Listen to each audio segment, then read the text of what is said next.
Bismillahirrahmanirrahim. Assalamualaikum warahmatullahi wabarakatuh. Perkenalkan, nama saya Arif Wijaksana Satria Negara. Saya mahasiswa dari program Pasca Sarjana Inovasi dan Entrepreneurship Fakultas Ilmu Administrasi Universitas Indonesia.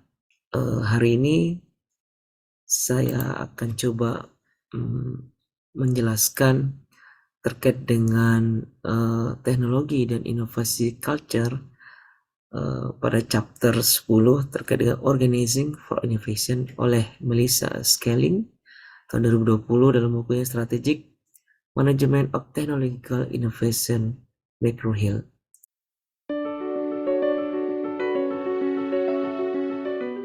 Jadi hari ini saya akan menjelaskan ada beberapa agenda. Ada 5 agenda yang akan saya coba jelaskan terkait dengan video ini, yaitu 1. Size of structural dimension of firm, 2. Modularity and loosely coupled organization, 3. Using culture and norm to foster innovation, 4.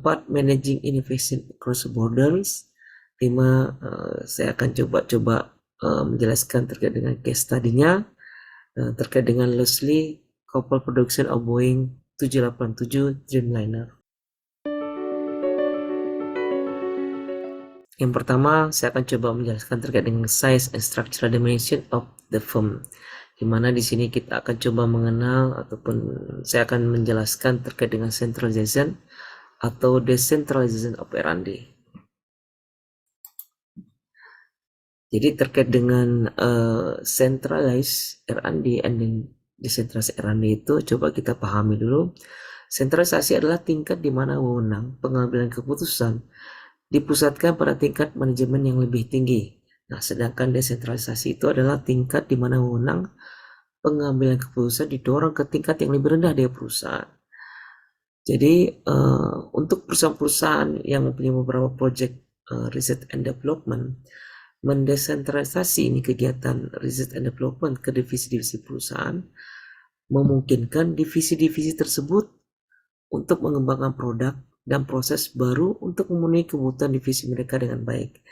Nah, sebaliknya apabila jika perusahaan memusatkan riset development itu pada satu departemen yang terkait dengan desentralisasi tadi, maka dapat memaksimalkan ekonomi dalam skala dalam riset developmentnya, mungkin pembagian kerja yang lebih besar di antara spesialis R&D dan memaksimalkan potensi efek kurva pembelajaran melalui pengembangan beberapa proyek. Ini juga memungkinkan Departemen Research Development ini terpusat untuk mengelola penyebaran teknologi baru di seluruh perusahaan, terus meningkatkan koherensi upaya pengembangan produk baru perusahaan dan menghindari kemungkinan bahwa teknologi baru yang barangkali kurang dimanfaatkan di seluruh organisasi. Terkait dengan dimensi struktural perusahaan termasuk formalisasi, standarisasi dan sentralisasi juga mempengaruhi kecenderungan perusahaan untuk berinovasi. Nah, dalam formalisasi dan standarisasi cenderung meningkatkan efisiensi, tetapi dapat mengekang percobaan dan kreativitas dari masing-masing individu ataupun staf karyawannya. Sentralisasi juga memiliki efek yang lebih ambigu terhadap inovasi. Dalam beberapa kasus, sentralisasi dapat memungkinkan inovasi signifikan terjadi lebih cepat. Dan dalam suatu lain, desentralisasi juga mendorong lebih banyak inovasi dengan memungkinkan manajer merespon dengan cepat kebutuhan lokal. Nah, secara tradisional, para sarjana telah membagi struktur organisasi menjadi 2 jenis utama, yaitu struktur mekanistik dan yang sangat diformalisasi dan desentralisasi dan baik untuk produksi yang efisien, dan struktur organik yang longgar dan bebas mengalir dan baik untuk kreativitas dan percobaan. Sedangkan ada juga kita mengenal namanya organisasi ambidexter, yaitu yang berusaha untuk mencapai keuntungan efisiensi dari perusahaan mekanistik besar dan kreativitas serta semangat kewirausahaannya dari perusahaan organik kecil. Perusahaan-perusahaan ini mungkin memiliki divisi dengan struktur dan skema kontrol yang berbeda, atau mereka mungkin bergantian atau struktur yang berbeda.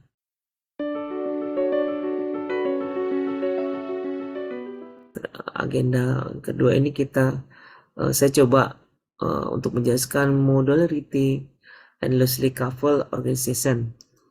Nah, ini bisa dicontohkan modularity itu seperti bagaimana rak-rak yang ada di produk sebagai produk IKEA, sedangkan loosely coupled structure itu pada pembuatan produksi Boeing 787 Dreamliner.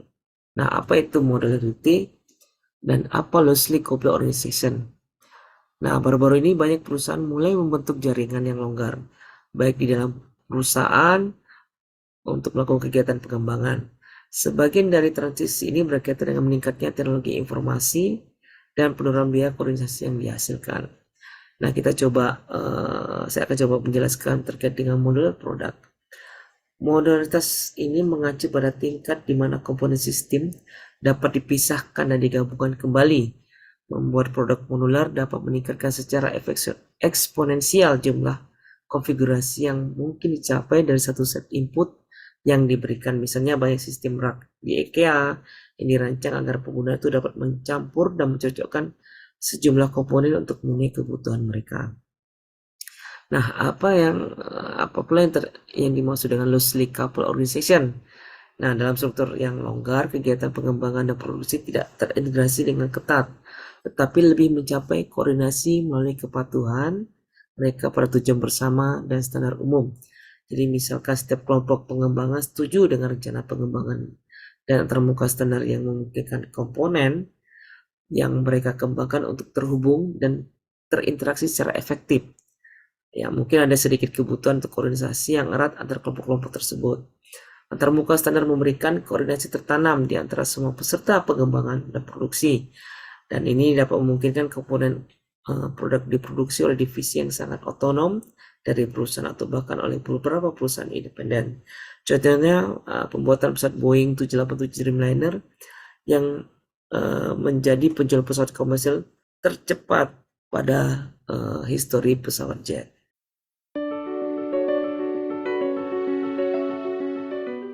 Agenda ketiga, saya akan menjelaskan terkait dengan using culture and norm and foster innovation, di mana influence the kind of employees it attract and the ability to willingness to innovate. Apa yang dimaksud dengan using culture and norm to foster innovation? Jadi budaya dan norma organisasi itu dapat sangat mempengaruhi jenis karyawan yang tertarik dengan kemampuan serta kemauan mereka untuk berinovasi. Nah, beberapa penelitian menunjukkan bahwa budaya dan norma itu menumbuhkan satu, norma meritokrasi dan otonomi. Terus kedua, menghilangkan norma konsensus. Ketiga, mendorong ide solo. 4, menurunkan harga kegagalan. Dan 5, menumbuhkan tujuan idealis, di mana semuanya itu dapat membantu mendorong inovasi.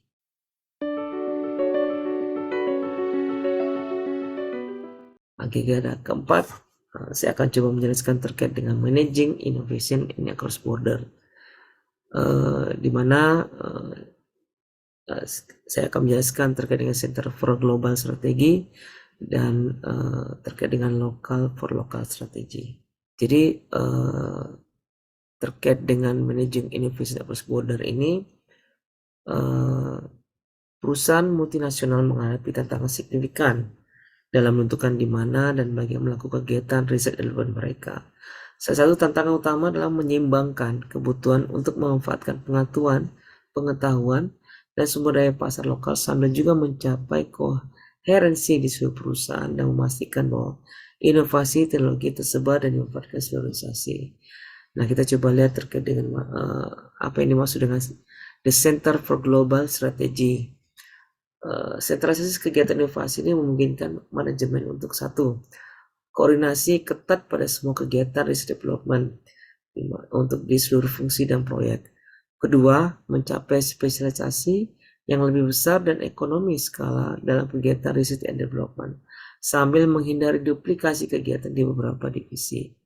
Nah, ketiga, mengembangkan dan melindungi kompetensi inti. Dan keempat, memastikan bahwa inovasi distandarisasi dan diterapkan di seluruh perusahaan. Itu terkait dengan Center of Global Strategy. Coba kita lihat terkait dengan Local for Local Strategy. Nah, kalau strategi lokal untuk lokal adalah kebalikan dari strategi pusat untuk global.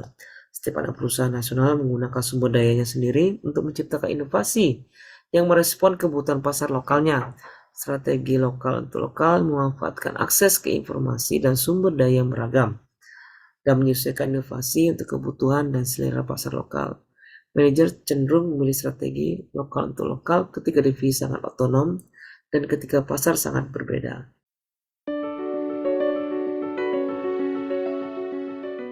Agenda kelima, saya akan coba memberikan studi kasus terkait untuk teori de loosely coupled production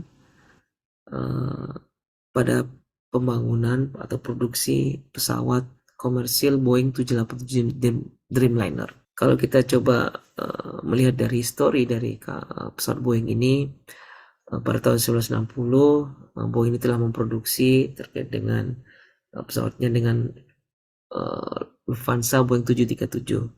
Kemudian menuju ke pada tahun 1970 juga sudah mereka kembangkan lagi terkait teknologinya itu dengan nama Boeing 747. Nah, pada tahun 1980 mereka juga coba memproduksi kembali terkait dengan Boeing 767-nya. Nah, pada tahun 1990 juga mereka kembangkan lagi, akhirnya disebut dengan nama Boeing 777. Nah, pada tahun 2003 ini mereka coba memproduksi kapal dengan nama Boeing Dreamliner 787. Dengan pada tahun 2011 ini mereka telah menerima pesanan itu hampir 800 pesawat. Nah, coba kita lihat kenapa pada tahun 2011 ini Boeing Dreamliner 787 ini pada tahun ini bisa menerima pesanan sampai 800 pesawat. Nah, Dreamliner 787 ini adalah pesawat penumpang jarak jauh dengan super efisien berkurung sedang. Ini merupakan akan menjadi jet komersial pertama yang dibuat dari komposit serat karbon yang memungkinkan menjadi lebih ringan dan lebih hemat bahan bakar daripada jet komersial tradisional. Nah, karena bahan komposit dapat lebih mudah dibentuk daripada aluminium, maka sayap jet Boeing 787 ini memiliki lengkungan yang anggun seperti sayap burung. Nah, selanjutnya karena bahan komposit sangat kuat dan tahan terhadap korosi, kabin dapat lebih ditekan dan lebih lembab, membuat perjalanan udara itu lebih nyaman. Komposit juga memungkinkan Boeing dengan mudah merakit bagian depan, tengah, dan belakang dari badan pesawat. Sayap, stabilizer, horizontal, dan sirip vertikal sebagai model individu besar yang dapat dengan cepat disatukan untuk membentuk pesawat terbang. Bukan membangun pesawat bagian demi bagian menggunakan lembaran aluminium seperti konstruksi pesawat sebelumnya. Jadi di sini dengan adanya teknologi baru terkait dengan material komposit ini akan memungkinkan sekali pesawat ini dibuat part per part. Nah, kita akan lihat bagaimana pembuatan Boeing Dreamliner ini bisa dibuat dengan beberapa part per part. Nah, inovasi program Boeing 787 ini meluas jauh melampaui komposisi pesawat itu sendiri. Pada 787, Boeing ini merevisi struktur proses produksi yang terlibat dalam pembangunan pesawat komersil. Puluhan mitra dari seluruh dunia membangun dan merakit kembali bagian-bagian besar dari pesawat yang kemudian dikirim ke pabrik Boeing untuk perakitan terakhir. Jadi pada pembangunan pesawat Boeing 787 ini hampir 70% ini dibangun di luar. Seperti Mitsubishi dan Kawasaki Fuji di sini dikontrak untuk membangun produksi sayap, badan pesawat depan, dan kotak sayap. Nah, ada perusahaan sayap ini pada untuk pintu kargo, dan Alenia dari Aeronautica dari Italia juga membuat sabit horizontal dan badan pesawat tengahnya. Nah, sekitar 7% dari Dreamliner-nya dibangun di luar Amerika Serikat. Peningkatan dramatis dalam outsourcing diharapkan memberikan berbagai manfaat yang mencakup penyebaran risiko pengembangan pesawat, menahan biaya, dan meningkatkan prospek penjualan asing karena pembeli dan pemerintah mereka sering ingin melihat pekerjaan dilakukan pada pesawat di negara mereka. Nah, meski Boeing telah mengalihkan sebagian besar pekerjaan pada pesawat selama beberapa dekade, Boeing 787 memulai era baru outsourcing. Peran Boeing akan bergeser menjadi desainer dan produsen tradisional menjadi perusahaan elemen penting. Menyisihkan untuk dirinya sendiri tugas desain dan integrasi yang optimal dan mengadakan sekelompok kecil orang luar itu segalanya. Namun proses produksi baru dan revolusioner ini tidak tanpa tantangannya. Kompleksitas proyek itu juga sendiri banyak pemasok yang terlibat membuat koordinasi jauh lebih rumit.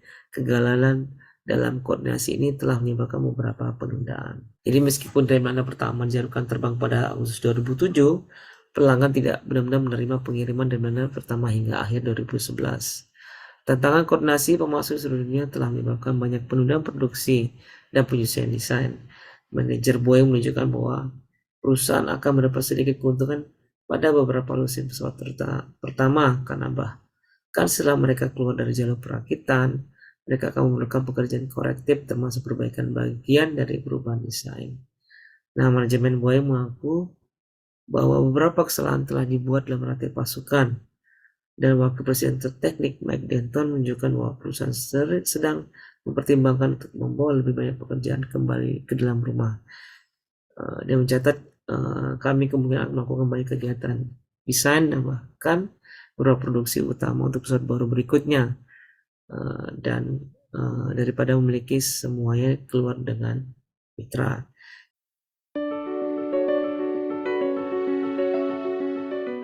Jadi pada Boeing 787 ini kita coba melihat bagaimana tadi terkait dengan lucidity couple production, di mana teori tadi terkait dengan modularity itu bisa kita contohkan kepada produksi ataupun rak yang ada di IKEA, di mana part per partnya itu bisa disambung dan bisa dikombin dengan rak-rak lainnya.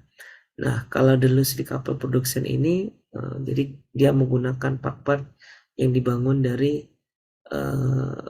banyak perusahaan nanti, sehingga Boeing sendiri itu menjadi tugasnya hanya mendesain dan bagaimana caranya membuat part-part itu bisa dibangun dari perusahaan lainnya. Makanya tadi bisa disebutkan banyak beberapa kompleksitasnya terkait koordinasi, khususnya nanti setelah semua jadi baru nanti disatukan di dalam di perusahaan Boeing sendiri menjadi Boeing 787 Dreamliner ini.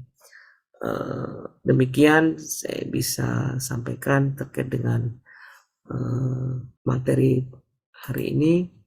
Saya ucapkan terima kasih. Billahi taufiq wal hidayah. Assalamualaikum warahmatullahi wabarakatuh.